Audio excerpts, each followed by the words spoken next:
It's a new day and another matte foundation has dropped. This time it's from NYX Cosmetics. NYX is launching their Can't Stop, Won't Stop foundation on August 16th. The foundation will be available at NYX's stores, NYX's website, also Ulta stores and Ulta.com. The brand is marketing Can't Stop, Won't Stop as an all-inclusive foundation launch. So it's going to include models from various backgrounds and nationalities. They will be the faces of the various shade names. But there's one model who the brand already has a long-standing working relationship with, and her name is Alissa Ashley. She is also a fellow makeup artist as well as a pretty large influence on Instagram as well as on YouTube. With Alissa Ashley's help, the brand was able to see where there is some gaps missing within their existing foundation line, probably looking at numbers, which shades were pretty popular, which ones were not. A lot of the new shades that Alissa helped create have a decimal point and then a digit after, so it might be a 0.5 or a 0.9. Those are indicating additional shades that were helped created by her to again fill in those missing gaps. Can't Stop, Won't Stop will retail for $15. It is 1 fluid ounce and it comes in a pump. So a lot of good stuff that we really want to see, especially when it comes to our new foundations.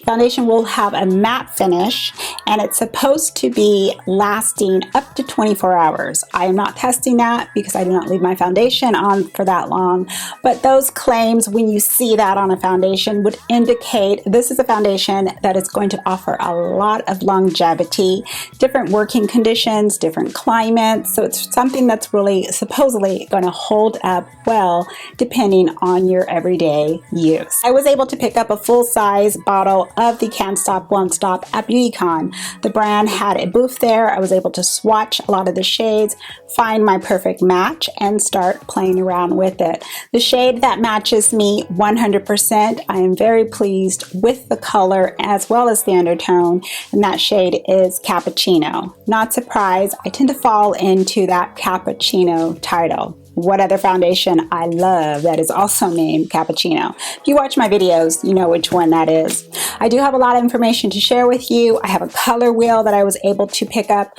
from the booth, and I have some screenshots I think that might be able to assist you if you have to, let's say, only order online, or if you go into your various retailers and they don't have all the shades available. That's going to depend on your retailer, so I want to help you out as much as possible.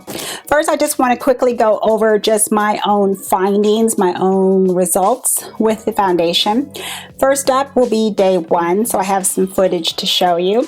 As usual with any new foundation, I will wear it on day one with nothing else on, no primer and no additional makeup. I want to see how the foundation is going to react to my skin, if I will have any type of allergic reaction, as well as how it will react with my skin oils. For day one in this footage, I'm using the NYX foundation brush to apply the foundation.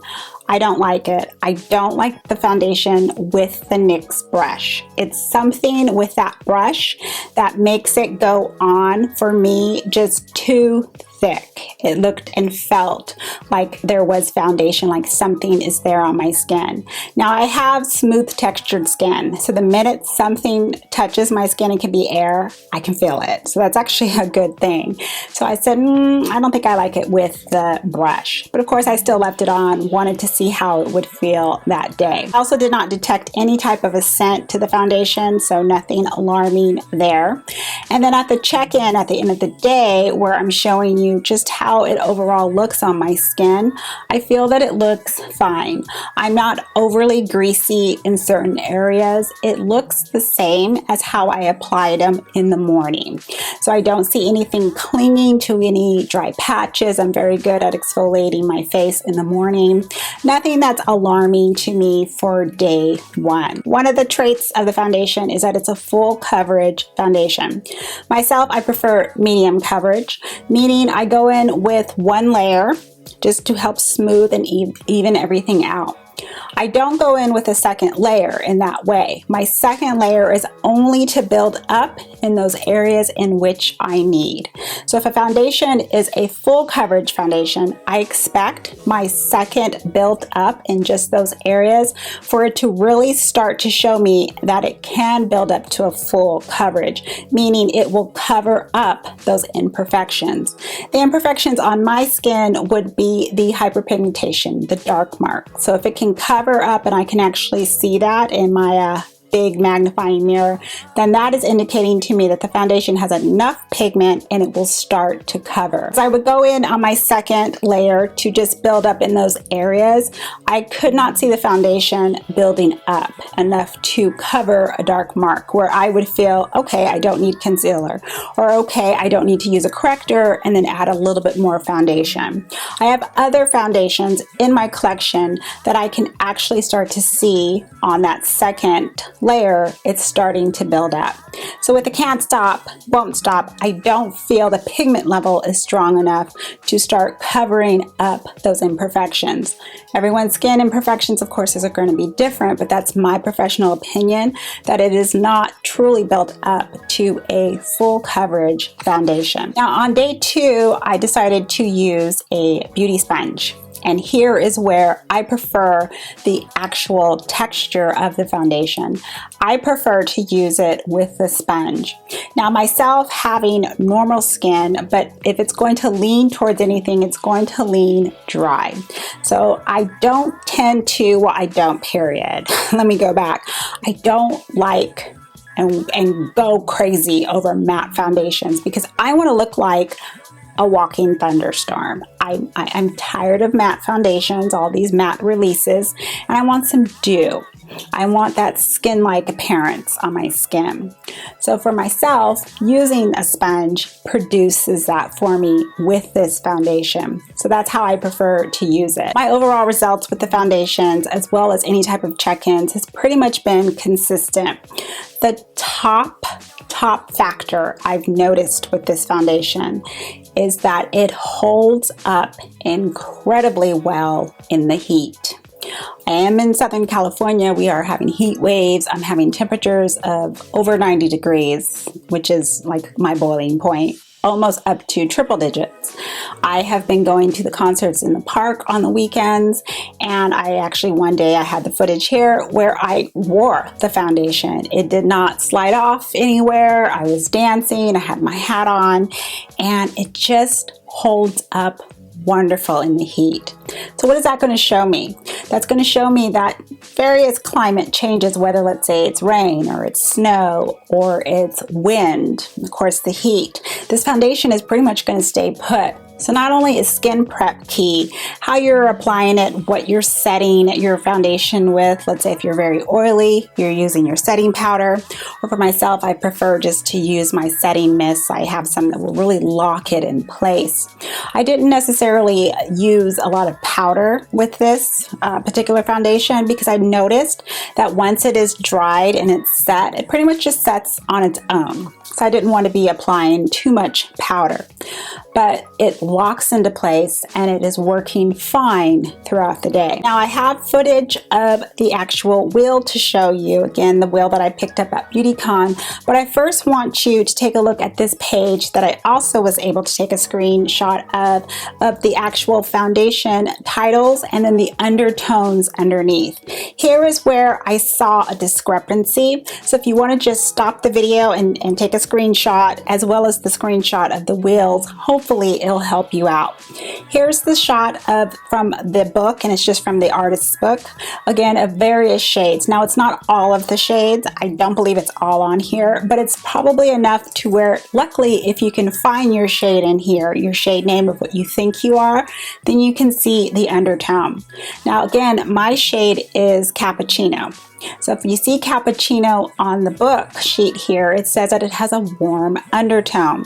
However, when I look on the color wheel that I had again picked up at BeautyCon, my shade Cappuccino actually falls underneath the brand's cool undertone range, which again didn't make any sense to me. I just assumed it would be underneath the warm. If the shades themselves match up to this on the wheel, I don't know, because again, I don't have all of the shades. But when I'm looking at my shade, which is Cappuccino, this is actually a lot more golden shade as far as a shade than it looks like on the color wheel. So I guess what I'm trying to say is I wouldn't necessarily go exactly by this color on here, but again, maybe it can just be a guide. The 45 shades are split up within 3 undertones. Let's first look at the cool undertones first. There's 12 shades within this category. And under cool undertones, it states it's pink, red, or bluish undertones and that you will burn easily.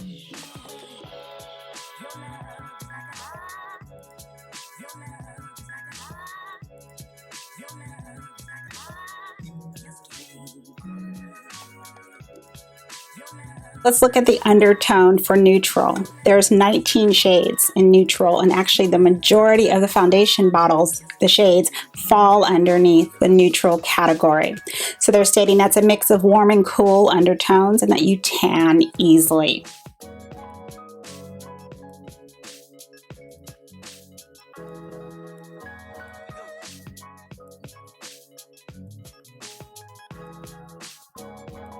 And then last would be the warm undertones. It has 14 shades under that, and that states golden, olive, or yellow undertones and that you tan easily. I think the best tip that I can tell you is in your mind, like if you know, I maybe have this more in my skin, if I have more pink in my skin, go with their cool.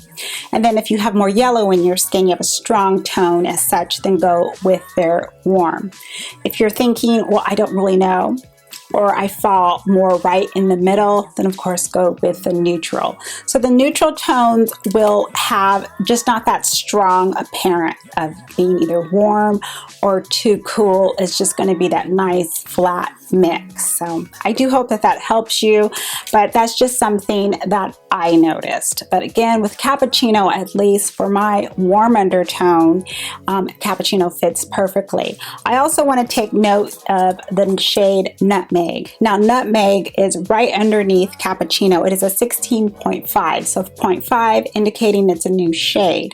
And again, it's under the cool undertones.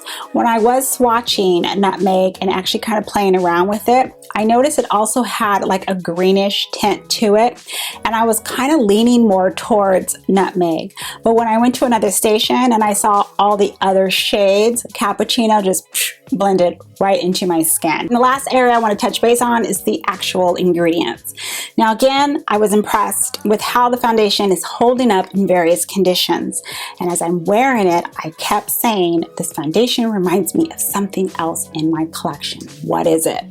So in my findings, when I match up the ingredients up against one another 100%, the NYX's Can't Stop, Won't Stop is, I feel, a 100% dupe match to the L'Oréal Infallible Pro Matte Foundation. L'Oréal is a parent company for NYX Cosmetics, so they own NYX.